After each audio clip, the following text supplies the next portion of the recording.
In my last video, I did a quick unboxing of the new Snow Peak Takibi Solo fire pit, just to give you an idea of the size and what it looked like. Tonight, we're going to go ahead, put it through its paces, we're going to cook dinner on it, then we're going to have a fire on it afterwards, and we're going to see how it burns, how it cooks, and give you our impressions. So don't go away.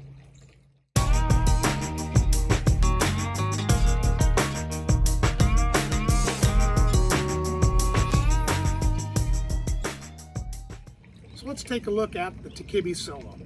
First thing I want to point out is if you do carry your equipment in the back of an SUV and you go over corrugated roads, this is noisy. It does not fit in there snug. So you may want to pack it with something on top of it to keep it quiet. So what do we get with the Takibi Solo? It effectively consists of 4 pieces plus the polyester carry case. You get the firebox itself, you get an ash pan, and you get 2 legs. And this is all very high quality stainless steel, and in classic Snow Peak fashion, it's a really, really nice design, and I believe it's made really well. So to set this up, there are 2 notches in each stand that fit over 2 pegs in the firebox. So you essentially drop the leg over and lift it up. And there you have it. Now that is basically the fire pit, but I will warn you now, do not try to use the fire pit as it sits now. Without the ash pan in place, which serves as a structural support for this unit, it's very wobbly and the legs could collapse out from under you. So do not try to start a fire in it without the ash pan in place. And the ash pan does have a bit of tension on it, so you have to squeeze the legs together to get it clicked in, but now you have it. So there you have the fire pit as it comes from Snow Peak. And as you can see, the shape of the firebox is the triangle. There are a couple of options that you can get with this that are made for cooking on top of the unit. I happen to have the single barbecue box, and the grill plate for the barbecue box fits on this grill. I'm guessing this is the same grill that comes with the kit, and you can get this separately, or you can buy this in a kit that comes with a shallow pan for liquids, beans, that sort of thing. Now, one thing about this fire pit, it's not adjustable. So this is the height that you're going to cook at. You have to adjust any sort of temperature by the amount of charcoal or coal or wood that you're using. So there you have the fire pit. Let me give you a couple dimensions on it. I'm going to use my notes here so I don't mess this up. So according to Snow Peak, it is 8.8 inches long, and that's going to be base to base. It is 10.4 inches wide. Again, that is the upright, and it is 15.1 inches high. If you want to look at just the working part of this, the fire pit itself, it is 13.75 inches long, 8 3/4 wide, and 6.5 inch deep in the center. So to give you an idea, and it does weigh in at 9.5 pounds. So to give you an idea, this piece of wood is 14.5 inches long. It came in a bundle that I just picked up. It's a bit shorter than the standard face cord cut. This is 14.5 versus 16, but just wanted to give you an idea of how it fit in there. It would fit in there, and it would burn nicely. You just got to make sure you tap the wood in when it gets burned down enough. So I just wanted to show you that so you had an idea of the size of wood that you could use. What we're going to do now is get some charcoal in here, and we're going to cook some brats for dinner. Once the brats are done, we're going to go ahead and put some wood in here, get a fire going, show you how it works as a fire pit, and then we'll give you our impressions of what we think of it. We've got a nice bed of coals here, so I'm going to go ahead and put the brats on. Now you may think I eat a lot of brats given my Urtsy video, but I think that brats are a great consistent food to cook on these grills so that it gives you an idea of the size of the grill.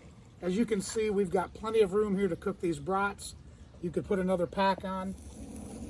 I am going to call these brats done. They look really nice. They got brown. I'm going to take the grill grate off. I'm going to go ahead and toss some wood in there, and we're going to see how this thing burns as a fire pit. we've got the wood burning now. It took a little bit of time for the wood to take off when we put it in. We got a fair amount of smoke coming out, but once it caught, it's burning really nicely. It looks like it's drafting quite well. We're going to go ahead and let this burn a bit, and then we're going to check in again after dark. Now, I told you we weren't coming back till after dark, but I wanted to take a quick second to show you this wonderful ember bed that's burned down as we started the wood fire. This would be a fantastic cooking fire. We promised we'd be back after dark, and here we are. As you can see, this fire is burning very well. We've had a wood fire in this for about 2.5 hours now, and as you can see, the pit itself is pretty full of embers. This pit continues to draft very well, which is not always the case when fire pits get full. So kudos to Snow Peak. This thing is drafting quite well. So what do I think overall about the pit? Well, from the pro side, it drafts very well. It's classic Snow Peak elegant design. They've taken top quality material and an ingenious design to create a really high quality flat pack fire pit that I think is going to last for years and years and years. And of course, I like the fact that you can cook on this fire pit, that they have a mechanism to utilize it to cook on. Are there downsides? I think there are a couple. I'm curious to see how the fixed position of the cooking grate will perform on a windy day. It seems to be a ways away from the fire, so I'm just a bit concerned that if we have any wind, it's going to struggle without a really raging fire to actually get hot. I may be wrong, so I look forward to trying that and seeing how it works. Aesthetically, I think it's a great pit, but I'm used to the square pits, or round pits, if you will. The fact that this has the bars rising above the fire pit just seem a bit odd to me. Now, am I going to get used to that? Absolutely. Is it a big deal? Not at all. But it just is there. And I think that the fact that when it's packed it rattles will annoy some people if they're carrying it in the back of an SUV. So I wish Snow Peak had a mechanism in place already to keep the rattles down. If not, I'm sure that we can find a way to pad it somehow so that it doesn't rattle. So again, I don't think it's an insurmountable issue, but it is an issue. So overall, I think Snow Peak did a great job with this. I would highly recommend it.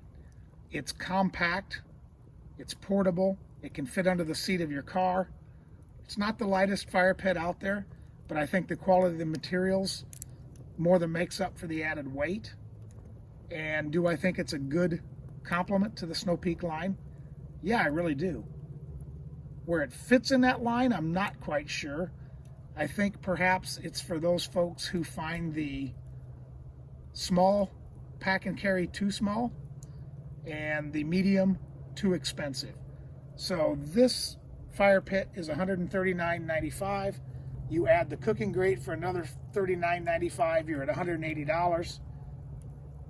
The medium pack and carry with the grill is $295. So I think you're getting quite a bargain with this. So that's something else I would say. This pit, really for the quality, is reasonable. And it's not often that you say that about Snow Peak products, but I think the price on this is quite reasonable. So well done, Snow Peak. I wouldn't hesitate to recommend this. As you saw a minute ago, it's not a smokeless fire pit. It does generate some smoke, particularly when the wood is just starting to burn. But overall, I think the amount of smoke is well in check. I wanted to show you this real quickly. This has been sitting for 9 hours, and the fire is obviously burned down, but it is still hot. There are still hot coals in this, and we're getting heat off of it. So I just wanted to point that out, that be careful the next morning when you go to pick this up. Thanks for watching. I hope you enjoyed it. If you did enjoy it, take a moment to hit the subscribe button. If you have subscribed, thanks very much. We appreciate you a lot. Take care, and we'll see you outdoors.